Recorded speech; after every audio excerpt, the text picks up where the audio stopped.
आकाशवाणी गोरखपुर से प्रादेशिक समाचार।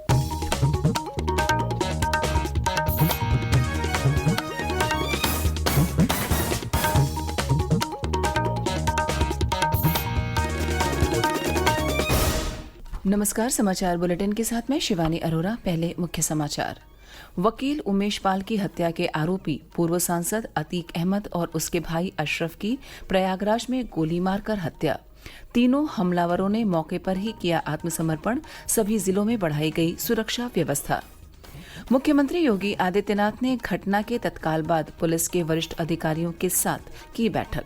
मामले की जांच के लिए न्यायिक आयोग के गठन का दिया निर्देश। लोगों से अफवाहों पर ध्यान न देने की अपील की।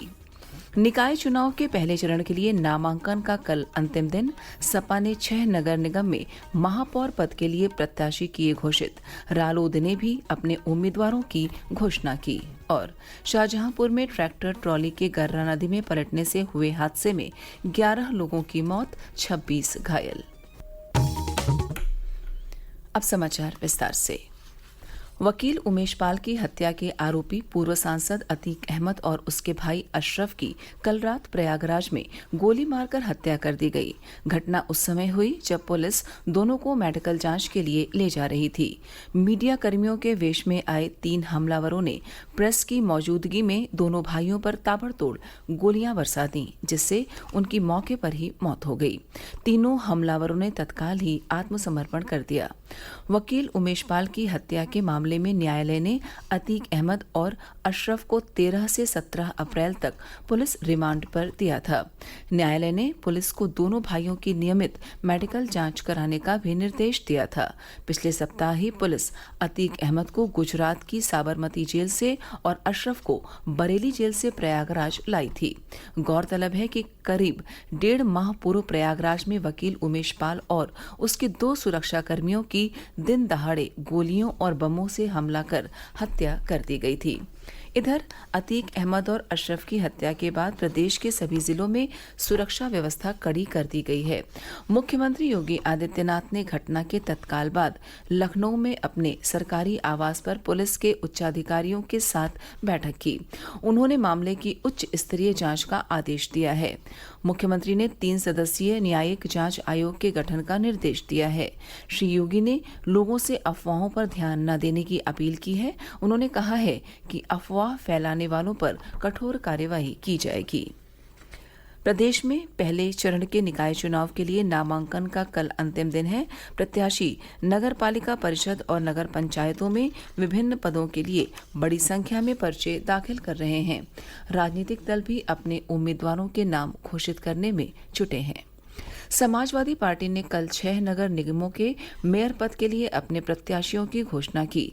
पार्टी ने बरेली नगर निगम से संजीव सक्सेना को उम्मीदवार बनाया है, जबकि मथुरा से तुलसीराम शर्मा, वाराणसी से ओपी सिंह, अलीगढ़ से जमीर उल्ला खान और गाजियाबाद से नीलम गर्ग को टिकट दिया है।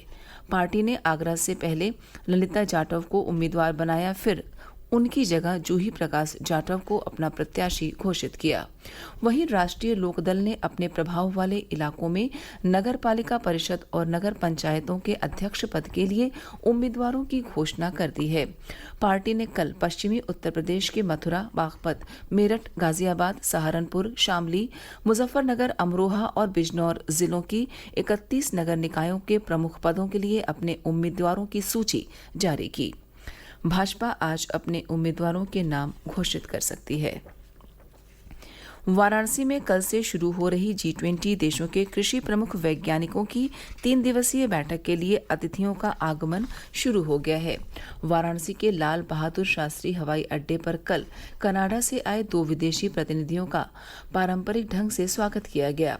हवाई अड्डे की निदेशिका आर्यमा सन्याल ने बताया कि अतिथियों के स्वागत के लिए एयरपोर्ट पर पूरी तैयारी की गई है। वाराणसी जिला प्रशासन के अनुसार G20 बैठक के लिए 80 प्रतिनिधियों के आने की सूचना प्राप्त हुई है। केंद्रीय सशस्त्र पुलिस बल में सामान्य ड्यूटी के लिए कांस्टेबल परीक्षा अब हिंदी और अंग्रेजी के अलावा 13 क्षेत्रीय भाषाओं में भी दी जा सकेगी। सशस्त्र पुलिस बल में स्थानीय युवाओं की भागीदारी बढ़ाने और क्षेत्रीय भाषाओं को प्रोत्साहन देने के लिए गृह मंत्री अमित शाह की पहल पर यह ऐतिहासिक फैसला लिया गया है। यह निर्णय अगले वर्ष 1 जनवरी से प्रभावी होगा। प्रादेशिक समाचार आप आकाशवाणी गोरखपुर से सुन रहे हैं। यह समाचार बुलेटिन हमारे YouTube channel AIR news Gorakhpur और ट्विटर हैंडल AIR न्यूज_GKP पर भी उपलब्ध है। शाहजहांपुर जिले में कल एक तेज रफ्तार ट्रैक्टर ट्रॉली के अनियंत्रित होकर गर्रा नदी में पलट जाने से हुए हादसे में 11 लोगों की मृत्यु हो गई और 26 अन्य घायल हो गए। दुर्घटना तिलहर थाना क्षेत्र के बीरसिंहपुर गांव के पास हुई। पुलिस ने बताया कि ट्रैक्टर ट्रॉली में करीब 40 लोग सवार थे और वो सुनौरा अजमतपुर गांव में होने वाले भागवत कथा के लिए गर्रा नदी से जल भरने जा रहे थे। ट्रैक्टर ट्रॉली में बच्चे और महिलाएं भी सवार थीं। राष्ट्रपति द्रौपदी मुर्मू, उपराष्ट्रपति जगदीप धनखड़, प्रधानमंत्री नरेंद्र मोदी और मुख्यमंत्री योगी आदित्यनाथ ने सड़क दुर्घटना में लोगों की मृत्यु पर दुख व्यक्त किया है। श्री मोदी ने प्रधानमंत्री राष्ट्रीय राहत कोष से पीड़ितों को अनुग्रह राशि देने की घोषणा की है। उन्होंने कहा कि दुर्घटना में मारे गए प्रत्येक व्यक्ति के निकट परिजन को 2 लाख रुपए और घायलों को 50-50 हजार रुपए की अनुग्रह राशि दी जाएगी। आइए अब सुनते हैं आकाशवाणी के लोकप्रिय कार्यक्रम प्रधानमंत्री की मन की बात पर आधारित विशेष श्रृंखला। आज की कड़ी का विषय है मानवता के लिए बढ़े हाथ। लोग, आवाज और सीधा संवाद, यानी आपके हम सब के मन की बात। जी हाँ, ऐसे ही करोड़ों लोगों से जुड़ जाते हैं हमारे प्रधानमंत्री हर महीने मन की बात प्रोग्राम के साथ। आकाशवाणी पर ये सिलसिला इस महीने यानी अप्रैल में 100वीं कड़ी के साथ जारी रहेगा।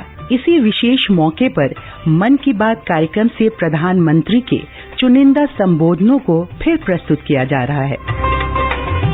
इस विशेष कार्यक्रम की 64वीं कड़ी में पेश है प्रधानमंत्री का वो संदेश जिसमें उन्होंने कोरोना संकट के दौरान दुनिया की ओर भारत के बढ़े हाथ की जानकारी दी। भारतीय संस्कृति पूरी धरती को ही अपना परिवार मानती है। कोरोना की महामारी के दौरान भारत ने इस सोच के साथ दुनिया की ओर हाथ बढ़ाया। दुनिया के तमाम देशों को दवाएं भेजने में भारत पीछे नहीं रहा।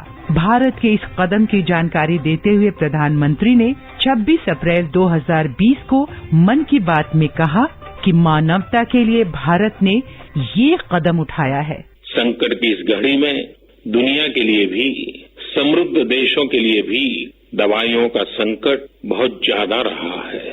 एक ऐसा समय है कि अगर भारत दुनिया को दवाइयां न भी दे तो कोई भारत को दोषी नहीं मानता। हर देश समझ रहा है कि भारत के लिए भी उसकी प्राथमिकता अपने नागरिकों का जीवन बचाना है। लेकिन साथियों, भारत ने प्रकृति विकृति की सोच से परे होकर फैसला लिया। भारत ने अपनी संस्कृति के अनुरूप फैसला लिया। हमने भारत की आवश्यकताओं के लिए जो करना था उसका प्रयास तो बढ़ाया ही, लेकिन दुनिया भर से आ रही मानवता की रक्षा की पुकार पर भी पूरा ध्यान दिया।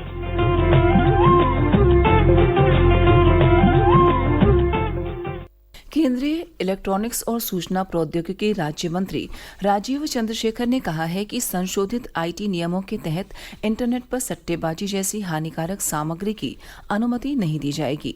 उन्होंने कहा कि सरकार ने उपयोगकर्ता के नुकसान को कम करने और यह सुनिश्चित करने के लिए एक रूपरेखा तैयार की है जिससे इंटरनेट को सुरक्षित और भरोसेमंद बनाया जा सके। मंत्री ट्विटर स्पेस पर संशोधित आईटी नियम 2021 पर सूचना एवं प्रसारण मंत्रालय की वरिष्ठ सलाहकार कंचन गुप्ता के साथ बातचीत कर रहे थे। प्रदेश में अगले सप्ताह मौसम के बदलाव के आसार हैं। मौसम विभाग ने मंगलवार से पश्चिमी उत्तर प्रदेश और बुधवार से पूर्वी उत्तर प्रदेश में कहीं कहीं वर्षा होने का अनुमान जताया है। और अंत में इस बुलेटिन के मुख्य समाचार एक बार फिर। वकील उमेश पाल की हत्या के आरोपी पूर्व सांसद अतीक अहमद और उसके भाई अशरफ की प्रयागराज में गोली मारकर हत्या।